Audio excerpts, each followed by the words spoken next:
Assalamualaikum warahmatullahi wabarakatuh. Waalaikumsalam warahmatullahi wabarakatuh. Selamat pagi semuanya anak-anakku. Saya atas nama Rizky Alfaris. Alhamdulillah rabbil alamin wa bihi nasta'in ala umuri dunya waddin. Wassalatu ala asrofil anbiya'i wal mursalin amma ba'du. Baik, hari ini kita akan memulai pelajaran tajwid, yaitu membahas tentang idgham mutajannisain. Sebelum mengawali atau memulainya pelajaran, alangkah kita baiknya mengucapkan al-basmalah.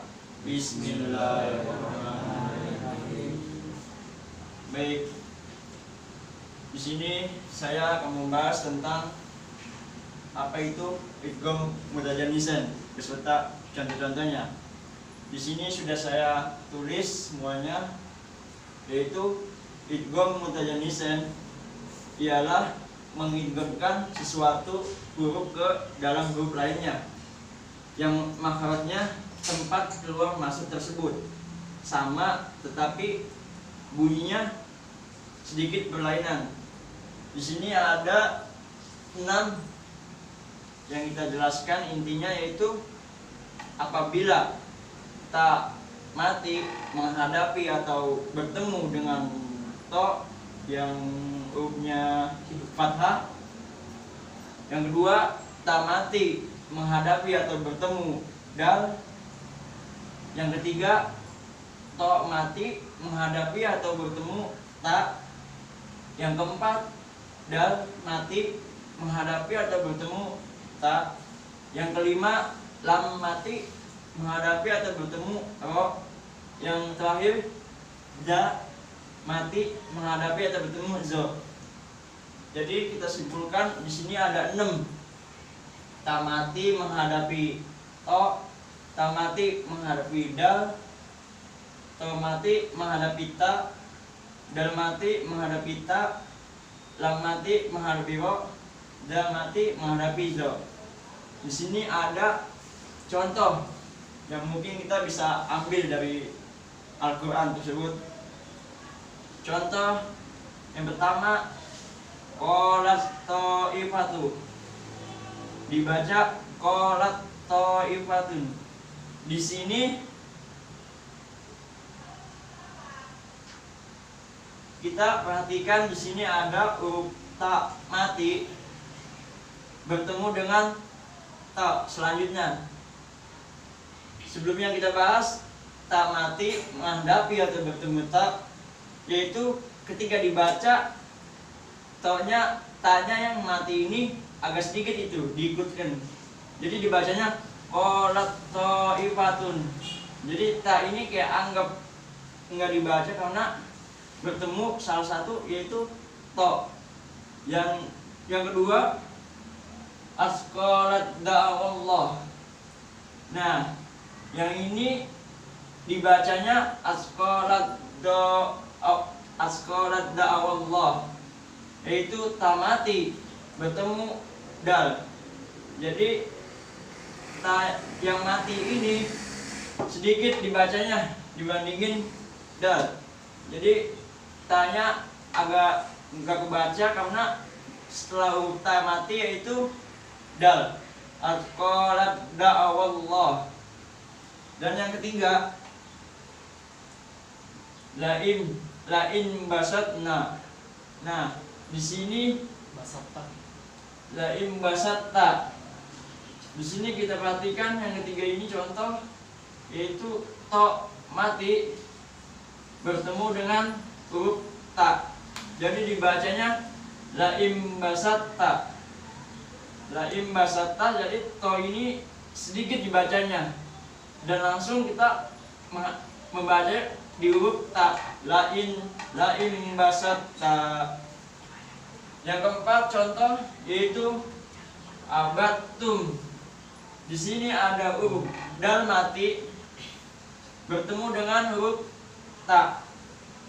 Jadi dal ini kelihatan seperti kita membacanya, tapi nggak kebaca gitu. Jadi abatum sama seperti contoh 1, 2, 3. Dan yang kelima kurobi. Nah di sini lam bertemu ro, lam mati bertemu ro, ini lamnya nggak kebaca, kita langsung aja ke ro-nya, jadi dibacanya kurobi. Jadi lam ini nggak kebaca. Dan yang terakhir idzolamu. Nah idzolamu, contoh yang terakhir ini dal mati bertemu zo. Jadi dal mati ini sama seperti yang contoh-contoh lainnya nggak kebaca. Jadi yang dibacanya huruf setelahnya itu zo. Jadi bacanya idzolamu. Di antara 6 contoh ini kita bisa simpulkan itu. Yang penting, yang paling utama, yang penting ini kuncinya. Ada 6 ini, yaitu apabila ta mati menghadapi atau bertemu to, ta mati menghadapi atau bertemu dal, ta mati menghadapi atau bertemu ta, dal mati menghadapi atau bertemu ta, lam mati bertemu dengan ro atau, dan yang terakhir dal mati menghadapi atau bertemu huruf zo. Di sini idgham mutajannisain ini banyak sekali di dalam surat-surat atau ayat-ayat Al-Quran tentunya. Jadi saya menjelaskan idgham mutajannisain ini agar kalian semua lebih paham. Yang namanya membaca ayat Al-Quran itu tentunya kita tahu tajwidnya, makharijul hurufnya, dan kita pasti tahu hukum-hukumnya. Jadi manfaat kita mempelajari idgham mutajannisain ini mulai dari penjelasannya, contoh-contohnya, yaitu satu, agar kita bisa membedakan idgham mutajannisain dengan yang lainnya. Dan yang kedua, tentu kita pengen atau ingin yang namanya membaca ayat Al-Quran itu dengan tartil. Karena yang namanya Al-Quran tentu kita penting dengan hukum-hukum tajwid, makharijul hurufnya. Karena kalau kita semua pribadi, kalau dengan membaca ayat Al-Quran tanpa makharijul huruf, tanpa tajwid-tajwid lainnya, mungkin kita banyak yang salah. Jadi dengan belajar tajwid ini, salah satunya pelajaran kita ini tentang idgham mutajannisain ini banyak manfaatnya, agar kita lebih baik lagi dalam membaca ayat Al-Quran. Dan kita insya Allah kedepannya agar lebih baik dan seterusnya.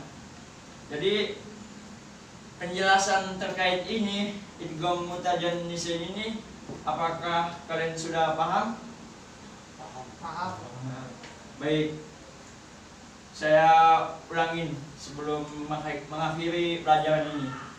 Jadi idgham mutajannisain ini ialah mengidghamkan sesuatu huruf ke dalam huruf lainnya, sesuatu huruf ke dalam huruf lainnya yang makhrajnya tempat keluar masuk tersebut sama, tetapi bunyinya sedikit berlainan.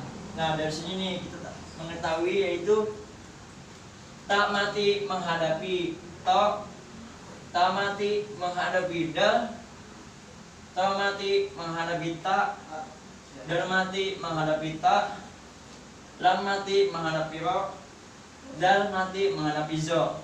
Dan contoh-contohnya ini ada 6, yaitu qalat ta'ifatun, dibacanya qalat ta'ifatun. Yang kedua asqalat da'awallah, dibacanya asqalat da'awallah. Yang ketiga laim basatta, dibacanya laim basatta. Yang keempat abattum, dibacanya abattum. Yang keempat qurabbi, dibacanya qurabbi. Yang keenam, yang terakhir idzolamu, dibacanya idzolamu. Baik, semoga pelajaran ini, materi tentang idgham mutajannisain, semoga kita berkembang dan bisa mengamalkan ilmu-ilmu ini yang kita pelajari kepada orang lain. Karena sebagaimana sebaik-baiknya manusia adalah yang bermanfaat bagi manusia lainnya. Akhirul kalam, semoga dengan pembelajaran ini kita dimuliakan oleh Allah Subhanahu wa taala, dimudahkan segala urusan dan belajarnya, dan semoga Allah selalu melindungi kita dari sesuatu yang kufur. Baik, ila hadiniyah wakil salih bibab kata umur. Al-Fatihah. A'udzubillahi minasyaitonir rajim. Bismillahirrahmanirrahim. Alhamdulillahirabbil alamin, arrahmanir rahim, maliki yaumiddin. Iyyaka na'budu wa iyyaka nasta'in. Ihdinas siratal mustaqim. Siratal ladzina an'amta 'alaihim ghairil maghdubi 'alaihim waladdallin. Baik, sekian dari saya. Kurang lebihnya mohon maaf. Billahi taufiq wal hidayah. Minkum wassalamualaikum warahmatullahi wabarakatuh.